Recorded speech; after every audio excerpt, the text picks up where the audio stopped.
Point suivant, désaffection et aliénation du chemin communal du Bourgneuf. Alors, chemin communal du Bourgneuf, en fait, c'est le chemin. Monsieur et Madame Frouin ont une propriété en deux parties, séparées par un chemin communal. Ce chemin communal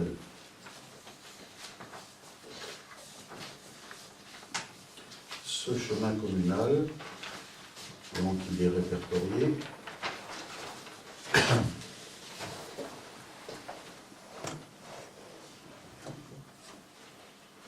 Et donc VC202, donc il est répertorié comme chemin communal.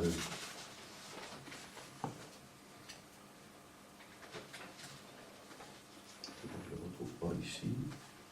Enfin, il fait partie de ce chevelu-là qui recense tous les chemins. C'est un chemin communal. Ce chemin communal n'est pas dans le plan de voirie. Le plan de voirie que nous avons adopté. On l'a adopté quand, le plan de voirie? C'était en avril, je crois. Reçu de la sous-préfecture le 5 mai 2014. Et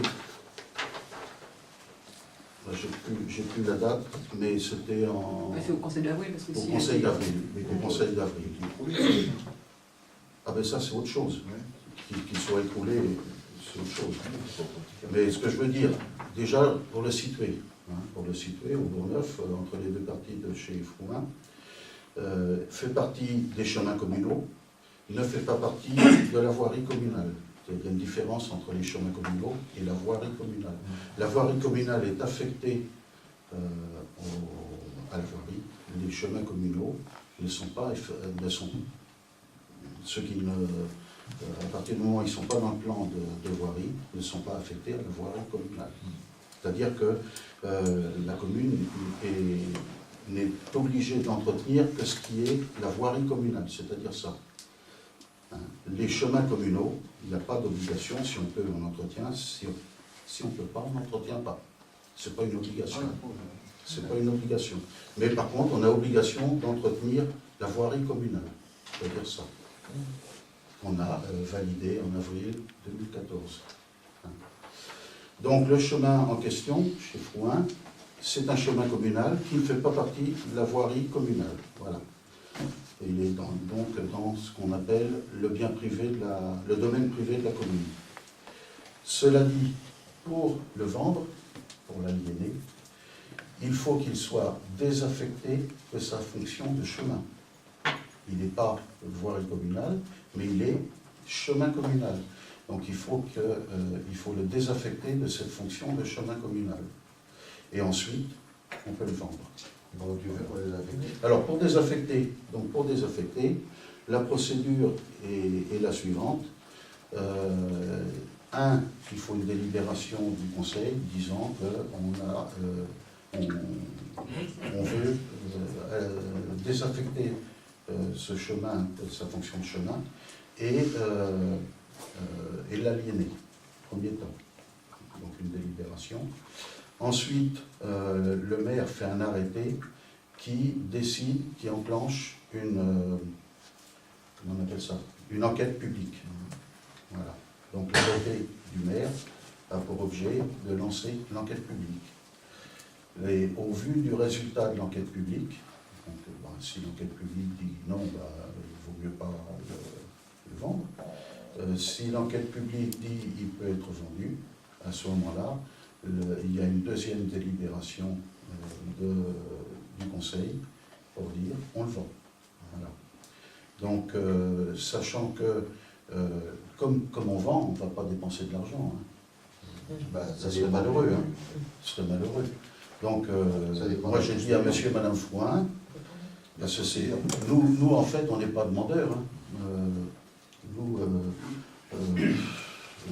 on ne demande pas à se séparer de ce chemin. Il ne nous est pas utile, mais donc j'ai bien dit à monsieur et madame Frouin, la commune ne dépensera pas un seul centime pour cette affaire. Il ils sont d'accord. Donc, les dépenses, ça concerne tout le travail préliminaire de bornage, de relevé sur le terrain, tout le travail de montage de l'enquête publique. Ça, c'est au million durée ou chez le maire. Ça fait des quoi longtemps? Ah ben, 850 €, ça. Ensuite, c'est l'enquête publique. Alors, l'enquête publique, c'est plus que 1 000 €. Ah, c'est plus que 1 000 €. Et ensuite, ben, il y a les procédures, les hypothèques, les frais de notaire. Là, je ne sais pas combien c'est encore. C'est le pourcentage en fonction de ça. C'est sûrement plusieurs centaines d'euros. Enfin, c'est un truc à 2 500 €. Donc, moi, j'ai bien dit à M. Lanfrouin, nous, on ne veut pas de demandeur. On va révéler l'estimation. Oui. Bah, de toute façon, ils veulent l'acheter pour construire. S'ils n'ont pas le terrain, s'ils n'ont pas le chemin, ils ne peuvent pas construire. Je comprends pas. Ils achètent ça pour construire. Donc, pour construire, ils sont prêts à l'acheter. Voilà. Alors, également, il va de soi que, vu la procédure qui avait mal tourné il y a quelques années, il ne s'agit que d'un seul chemin. On ne peut pas dire, si ça se trouve, dans 10 ans, dans 20 ans, dans 30 ans, ben, il y aura remembrement des chemins, parce que, je ne sais pas, l'attrait de la nature, le retour aux activités de randonnée, etc. Donc il n'est pas impossible qu'il y ait des opérations de remembrement de chemins dans l'avenir, donc on ne va pas s'amuser à vendre les chemins qui actuellement appartiennent à la commune et qui contrarieraient les plans futurs. Donc il va de soi qu'il s'agit d'un seul chemin, parce que... C'est un chemin qui est pas sérieux. Alors, quand M. Lanfrouin a acheté, il était déjà inutilisable, à savoir qu'il est sur, je crois, 3 caves, et il y en a 2 qui sont effondrées. Là, la seule qui reste, c'est celle des Frouins. Et donc les deux caves qui suivent, alors je suis allé voir, c'est impressionnant. Hein. C'est un trou très profond. Ah, c'est un trou très profond, c'est inaccessible. Le remettre en état, je n'imagine même pas une seconde. Il faut voir, hein, c'est vraiment effondré, très profond. Apparemment, ça n'a pas été reconnu avec une zone de cavité, ça, là? Si. Si, c'est zone de Comment il peut être vendu? Parce qu'on peut construire sur des cavités, il y a des règles. Déjà, dans un premier temps, on te demande de faire une étude géologique. Je le sais parce que moi, j'ai construit un hangar. Oui, mais un hangar pour une maison d'habitation, c'est un petit peu différent quand même. Non, mais ça se fait. Ils te font faire une étude géologique. Ensuite, ils te font percer des trous. Et à partir du moment où il y a des creux, eh bien, ils te font mettre des pilotis, voilà, des poteaux béton. Ensuite, ils font un plancher antisismique qui coûte Je pense qu'ils se sont bien rendus compte de la situation. Les gens, on va leur coûter 2 fois la mise. Ça c'est... Je suis allé voir, j'ai discuté encore. J'ai discuté, on est aujourd'hui lundi, vendredi. Samedi, ils étaient là, nettoyer leur terrain.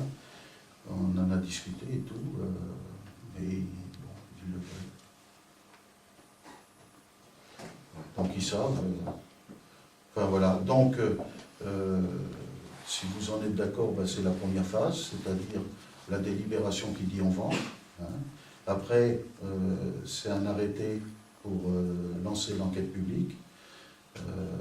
Et puis après, ça sera à nouveau une délibération pour vendre.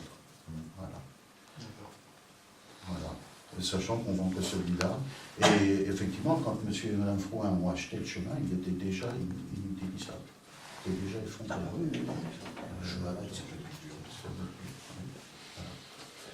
Donc, on peut prendre la délibération.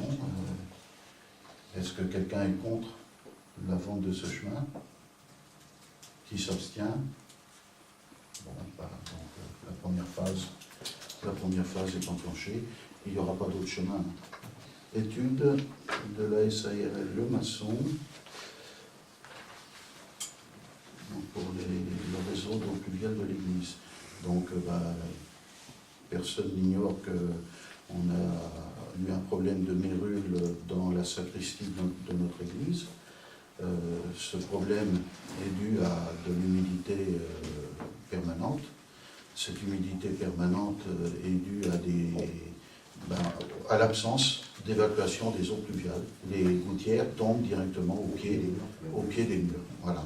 Alors, ce problème de mérule dans la sacristie a fait que on a regardé un petit peu tout autour de l'église, et tout particulièrement, il y a un côté, le côté qui donne dans l'ancien presbytère, qui est la propriété maintenant de monsieur et madame Georges. Eh bien, il y a une gouttière centrale qui récolte toutes les eaux de tout un versant, tout le versant sud de l'église. Et donc, si on ne fait pas une collecte de ces eaux pluviales, le problème va perdurer. Hein. Là, on a tout désinfecté, la mérule et tout. Elle est éradiquée, mais si on laisse les gouttières en l'état, il est sûr et certain que ça va recommencer.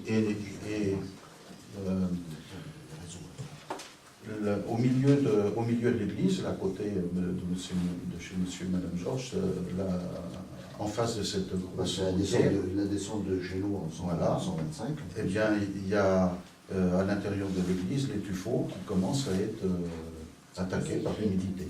Et en plus de ça, à hauteur du confessionnal. Monsieur Georges, il avait entassé des pavés de rue, voilà. Et comme Et l'eau s'est écoulée au pied de l'église, ça a amobli le terrain, et les pavés sont légèrement foncés, ce qui a fait une cuvette, ce qui a accentué encore la chose. Il y avait bien le droit, à la limite on ne peut pas l'empêcher. Ce qui est ahurissant, c'est qu'il n'y a jamais eu de sortie d'eau pluviale sur l'église. Ça, c'est incroyable. Donc, si on ne veut pas que notre église c'est étonnant que les fondations ne soient jamais bougées. Et justement, comme le bâti semble quand même encore globalement sain, bien fabriqué, bon, il faut prendre les mesures pour arrêter la dégradation, quoi, hein. Il est encore temps, donc il faut le faire maintenant. Donc, dans un premier temps, monsieur et madame Georges ont dégagé tous les fameux pavés là, qui retenaient l'eau. Et puis, dans un deuxième temps, il faut faire des évacuations d'eau pluviale. Alors,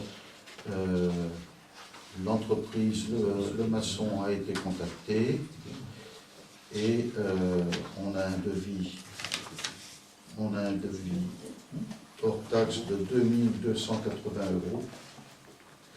et un devis toute taxe donc de 2736 € qui concerne la tranchée. Donc, ouverture d'une tranchée sur une longueur de 56 mètres, fourniture et pose de 12 mètres de tuyaux de diamètre 100, 16 mètres de tuyaux de diamètre 125, 28 mètres de tuyaux de diamètre 160, 3 regards de dimension 30 par 30, un regard de dimension 40 par 40, sablage, je ne sais pas ce que c'est, sablage. Les sables sociaux. Ah, c'est une salle de l'eau avec remise en place des terres et finition enrobée sur la place, puisque il y a un raccord. le raccord sur les eaux pluviales de la place Saint-Hilaire.